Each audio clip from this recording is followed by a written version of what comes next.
예, 오늘 말씀은 요한계시록 18장 1절에서 8절까지의 말씀입니다. 요한계시록 18장 1절부터 8절까지의 말씀. 우리 다 같이 함께 합독하시겠습니다. 이 일 후에 다른 전사가 하늘에서 내려오는 것을 보니 큰 권세를 가졌는데 그의 영광으로 땅이 환하여지더라. 힘찬 음성으로 외쳐 이르되 무너졌도다 무너졌도다 큰 성 바벨론이여 귀신의 처소와 각종 더러운 영이 모이는 곳과 각종 더럽고 가증한 새들이 모이는 곳이 되었도다. 그 음행의 진노의 포도주로 말미암아 만국이 무너졌으며 또 땅의 왕들이 그와 더불어 음행하였으며 땅의 상인들도 그 사치의 세력으로 치부하였도다 하더라. 또 내가 들으니 하늘로부터 다른 음성이 나서 이르되 내 백성아 거기서 나와 그의 죄에 참여하지 말고 그가 받을 재앙들을 받지 말라. 그의 죄는 하늘에 사무쳤으며 하나님은 그의 불의한 일을 기억하신지라. 그가 준 그대로 그에게 주고 그의 행위대로 갑절을 갚아주고 그가 섞은 잔에도 갑절이나 섞어 그에게 주라. 그가 얼마나 자기를 영화롭게 하였으며 사치하였든지 그만큼 고통과 애통함으로 갚아주라. 그가 마음에 말하기를 나는 여왕으로 앉은 자여 과부가 아니라 결단코 애통함을 당하지 아니하리라 하니 그러므로 하루 동안에 그 재앙이 이르리니 곧 사망과 애통함과 흉년이라. 그가 또한 불에 살라지리니 그를 심판하시는 주 하나님은 강하신 자이심이라. 아멘. 할렐루야. 그 세상의 관점과 하나님의 관점은 너무나 사실은 다릅니다. 이렇게 다른 이유는 세상이 근본적으로 악하기 때문인 반면에 하나님은 근본적으로 사랑이시고 선하신 분이시기 때문에 당연히 세상과 하나님은 충돌을 일으킬 수밖에 없는 것입니다. 어제도 제가 말씀드린 것처럼 악은 악의 본성이 있습니다. 그것은 자기 파괴적 능력이라고 말씀드렸습니다. 그렇기 때문에 악한 것은 스스로가 멸망할 수밖에 없는 구조적인 문제를 가지고 있습니다. 그렇기 때문에 악의 결말, 그러니까 악한 것의 결말은 반드시 멸망입니다. 그래서 오늘도 다른 천사가 나와서 큰 권세로 힘찬 음성으로 말합니다. 어떤 말을 합니까? 여러분 오늘 보면 2절에 보면 무너졌도다 무너졌도다 큰 성 바벨론이여 귀신의 처소와 각종 더러운 영이 모이는 곳이 되었도다 이렇게 얘기합니다. 결국에는 그토록 크고 그토록 화려하고 그토록 영원할 것만 같았던 이 바벨론의 권세는 스스로의 악함을 견디지 못하고 결국엔 무너지게 된 것을 보게 되는 것입니다. 결국엔 악한 세력, 사탄 마귀의 세력은 비록 이 땅에서는 너무나 화려하고 괜찮아 보이는 모습들이 많다 할지라도 결코 그것을 따라가면 안 되는 이유는 왜냐하면 오늘도 그 큰 음성이 다시금 얘기합니다. 백성들을 향해 말합니다. 왜 무엇에 참여하지 말라고 말합니까? 그들의 죄에 참여하지 말라. 4절 말씀 보면 그리고 또 그들이 받을 재앙을 받지 말라 이렇게 이야기하는 것을 보게 됩니다. 결국에는 그들이 오늘 보면 하루 동안에 그 재앙이 이른다라고 말합니다. 한순간에 뭐 어떻게 되는 겁니까? 이 재앙이 이르게 되는 겁니다. 어제까지는 멀쩡하게 정말 괜찮을 것 같았고 영원할 것만 같던 세상의 권세들이 마귀의 권세는 결국 하루아침 동안에 모든 것들이 다 무너질 수밖에 없는 그런 재앙을 받게 될 것이라고 말하고 있는 것을 보게 됩니다. 자, 그렇다면 이 큰 음녀였던 이 바벨론, 이 세상은 이 마귀의 권세는 왜 무너지게 되었을까? 여러분들 오늘 본문에 보시면 음행의 진노의 포도주에 취해 있기 때문이라고 오늘 보면 3절에 말씀하는 것을 보게 되고요. 또 3절에 보면 과도하게 무엇을 하고 있습니까? 사치스러운 삶을 살고 있죠. 또 7절 말씀 여러분들 보시면 하나님의 영광을 오늘 본문에 보면 가로챈 것을 우리에게 말씀하고 있습니다. 또 여러분 7절 말씀에 계속 보면 자기들은 결코 망하지 않을 것이라는 그런 생각들을 가지고 있었어요. 그래서 오만하고 교만한 생각들을 그들이 갖고 있었고 결국에는 음녀의 죄가 어디에 쌓이게 됩니까? 계속해서 하늘에 쌓이게 되었고 사무치게 되었다고 말하죠. 그리고 하나님은 그 음녀의 죄를 5절 말씀에 보면 어떻게 합니까? 그 기억하고 계신다 이렇게 얘기하십니다. 자, 그러니까 이런 말씀들을 보게 되면 결국 망하게 된 바벨론은 결국에는 이제 각종 귀신들이 모이는 아주 더러운 것이 되고 만다고 본문 말씀하고 있는데요. 그러니까 이전과는 결국에는 완전히 다른 그렇게 화려하고 멋지던 것이 완전히 어떻게 됩니까? 정말 멸망하고 귀신들이 더러운 것이 되어지는 그런 모습들이 되어진다고 볼 수 있게 되는 것입니다. 자, 그러니까 결국에는 이것은 여러분 영적으로 볼 때 이러한 모습입니다. 그들은 처음부터 이렇게 무너지는 모습이었을까요? 영적으로 볼 때도 화려했을까요? 영적으로 보면 더럽고 추한 겁니다. 예. 그러니까 세상으로 보면 어떻습니까? 큰 성 바벨론인 거죠. 그러니까는 너무너무나 좋아 보이는 겁니다. 다 사람들이 그거에 맞다고 얘기하는 겁니다. 아, 저거는 우리가 섬겨야 될 대상이고, 저거는 우리가 좋아해야 할 것이고, 저거는 우리가 붙잡아야 할 것이라고 사람들은 생각하는 겁니다. 그런데 영적인 눈을 깨어서 보게 되면 그만큼 지저분하고 더럽고 추악한 것이 없다는 거죠. 여러분, 그러니까 사실은 우리의 눈이 정말로 주 예수 그리스도와 함께 동행하는 그 영적인 눈이 열려져야지 되는 겁니다.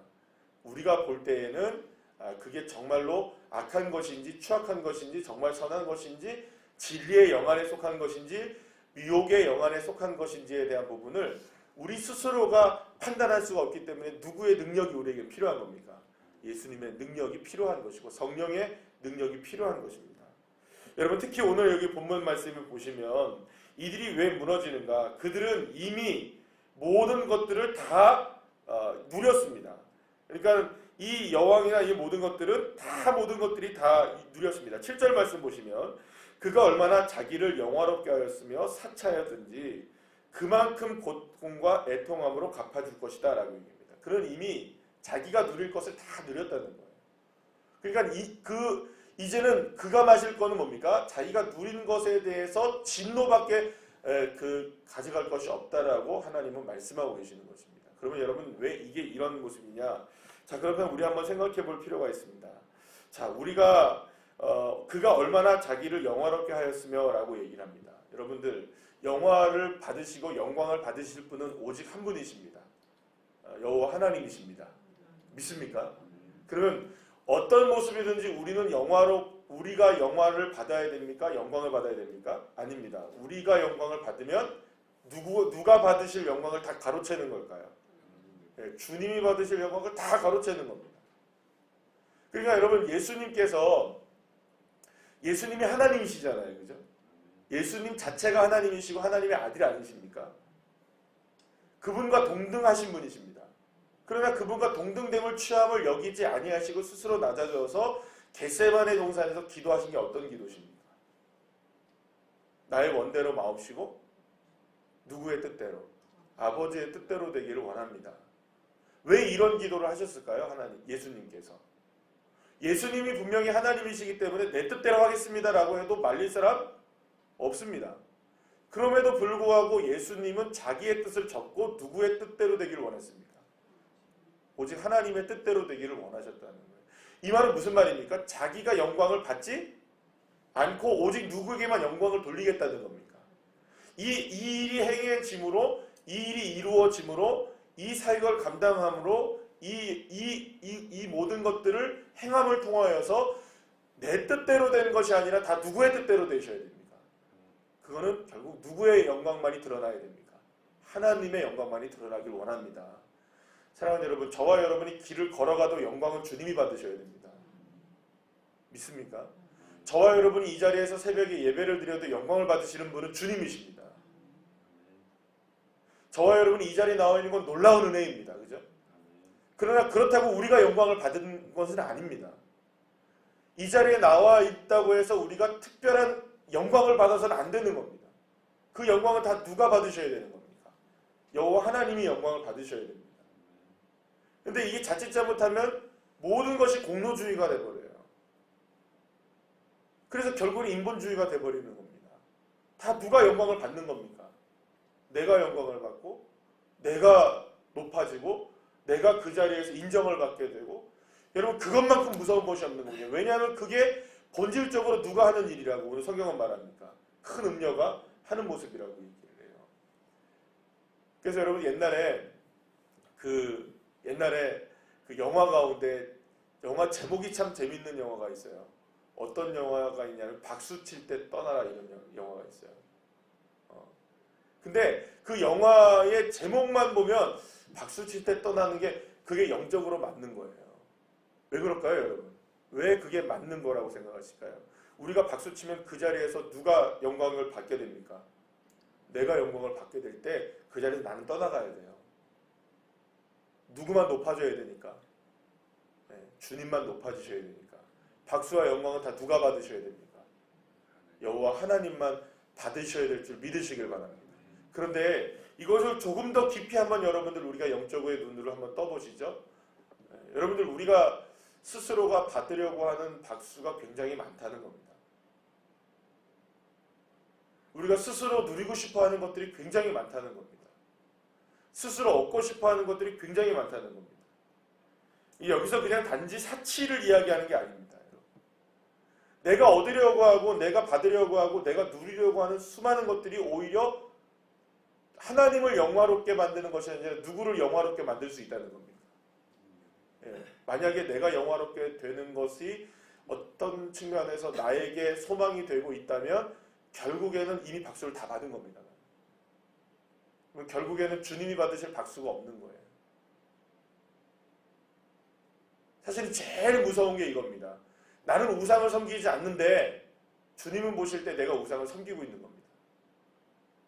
나는 영광을 안 받는 것 같은데 이미 주님이 보시기엔 영광을 다 받은 겁니다. 여러분, 우리는 아니라고 얘기해도 주님이 보실 때는 그렇다면 여러분 마지막 날에 가서는 어떻게 됩니까? 내가 너를 도무지 알지 못한다. 내게 올 영광을 네가 다 받았는데 너에게 줄 영광이 하나도 없다라고 주님 말씀하신다면 여러분 그것만큼 비극이 어디 있겠습니까? 여러분 우리는 모두가 다 예배당에 나와 있기 때문에 구원받을 것이라는 착각을 갖고 있을 때가 많습니다. 여러분. 우리가 주님을 믿고 있기 때문에 우리가 믿는 것이라고 착각할 때가 굉장히 많습니다. 여러분 동상이몽이라는 말을 아시죠? 무슨 말입니까? 동일한 길을 걸어가도 사람들의 마음이 다르면 사실은 같이 걸어가는 게 아니에요. 같은 꿈을 꾸고 같은 언어를 가지고 같은 생각을 가지고 있어야 이게 동행이라는 말이 되는데 동행을 하여 해도 동상이몽이 되면 동행이 아닌 겁니다. 여러분 우리가 이걸 언제 느낄 수 있냐면 버스를 예를 들어 탔다. 같은 방향을 가고 있잖아요. 그죠? 버스를 타면 어떤 버스를 타면 우리가 예를 들어서 여기서 KTX를 간다면 5001번을 여기 탈 거 아닙니까? 그럼 5001번을 타서 KTX까지 가면 동일한 곳을 가니까 동행한다고 볼 수 있습니까? 아니에요. 동행해도 동상이몽입니다. 왜 그럴까요? 목적지가 KTX역이라 할지라도 생각들이 다 다른 거예요. 가지고 있는 마음이 다 다른 거예요, 여러분. 그거는 우리가 동행이라고 볼 수가 없는 거예요. 주님도 똑같다는 겁니다, 여러분. 주님의 답답한 마음은 바로 거기에 있습니다. 우리가 동행한다고 이야기하면서 동상이몽인 거예요. 영광은 자기가 다 받고 영광은 자기가 다 누리고 누구는 영광 받을 게 없는 겁니까? 그러면 똑같이 누구의 모습이 되어가고 있는 겁니까? 내 백성아 거기서 나와서 그의 죄에 참여하지 말고 그가 받을 재앙을 받지 말라. 주님 명백하게 말씀하고 계시죠. 여러분 사실 이게 가장 두려운 일입니다. 마지막 때를 살아가고 있는 우리 모두가 다 가장 두려운 부분이 바로 이것이 아닌가라고 생각이 듭니다. 그렇기 때문에 여러분 저와 여러분이 지금의 우리가 걸어가고 있는 이 삶이 영적 전쟁이라는 것을 깨달으셔야 됩니다. 내가 정말 나는 내 자신 스스로의 우상에 갇혀져 있지는 않은가? 내 자신 스스로가 그곳에 매몰되어 있지는 않은가? 일전에 한번 우리 아는 목사님하고 이런저런 얘기를 나누다가 그런 얘기를 했어요. 본인이 사역하시는 사역에 있어서 너무너무 이 열매가 이렇게 잘 안 나타나고 막 이러니까 많이 속상하신가 봐요. 그리고 또 같이 동역하시는 분들이 너무너무 힘들게 굉장히 오랜 시간 동안 같이 동역을 해도 참 힘들다고 얘기를 해요. 사역자들끼리 힘들다는 얘기를 막 하셔요. 그러면서 하는 말이 왜 그렇게 안 변하지? 그러더라고요. 왜 그렇게 안 변하지? 그런 말을 해요. 그래서 저도 똑같은 얘기를 했어요. 그러게 말이에요. 왜 그렇게 안 변할까요? 여러분 왜 그렇게 안 변할까요? 동상이몽이면 안 변하는 겁니다. 제가 책을 하나 읽는데 그 책에서 재밌는 예화를 하나 읽었는데 그런 어떤 이야기를 하나만 들려주고 제가 오늘 말씀을 마치도록 할게요. 어떤 수도사들이 모여있다가 수도사 몇 명이서 도저히 이 수도 생활을 할 수가 없어가지고 몇 명이 짐을 싸들고 집으로 가겠다고 이렇게 길을 나섰더랍니다. 그래가지고 그 동료 수도사인 분 한 분이 그 수도 스승님한테 가가지고 스승님, 저렇게 친구들이 가려고 하는데 왜 그 길을 막으셔야죠? 빨리 좀 다시 돌아오라고 좀 이렇게 타이르셔요. 그냥 가게만 내버려 두지 마시고 이렇게 얘기를 했어요. 그랬더니 수도사 중에 그 선생님이셨던 한 분이 한 가지 얘기를 하는 거예요. 사냥개 한 마리가 있는데 토끼를 발견했답니다. 토끼를 발견한 사냥개가 막 짖기 시작한 거예요. 그러니까 같이 있었던 이 사냥개들이 이건 필경 뭘 발견한 겁니까? 사냥감을 발견한 거다 생각이 들어서 이쪽에서 막 그 사냥개가 짖으니까 같이 있던 사냥개들이 막 짖더니 뭘 쫓는 겁니까? 그 사냥개가 쫓는 토끼를 같이 막 쫓게 되었다는 거예요. 그런데 같이 막 쫓던 그 사냥개들이 하나둘 쫓다가 포기를 하고 돌아가더래요. 그런데 결국에는 맨 마지막에 잡아온 그 사냥개는 누구냐? 처음에 그 토끼를 발견했던 그 사냥개만이 그 토끼를 입에 물고 오더래요. 토끼를 본 자와 토끼를 발견했다고 소리치고 달려간 자와의 차이점이랍니다. 무슨 얘기인지 아시겠습니까? 주님을 정말로 본 자와 주님을 간접적으로 그냥 들은 자와의 차이점이죠. 예수 그리스도를 정말로 내가 경험한 사람은 결코 내 안에 주님을 머물게 하는데 망설임이 없습니다.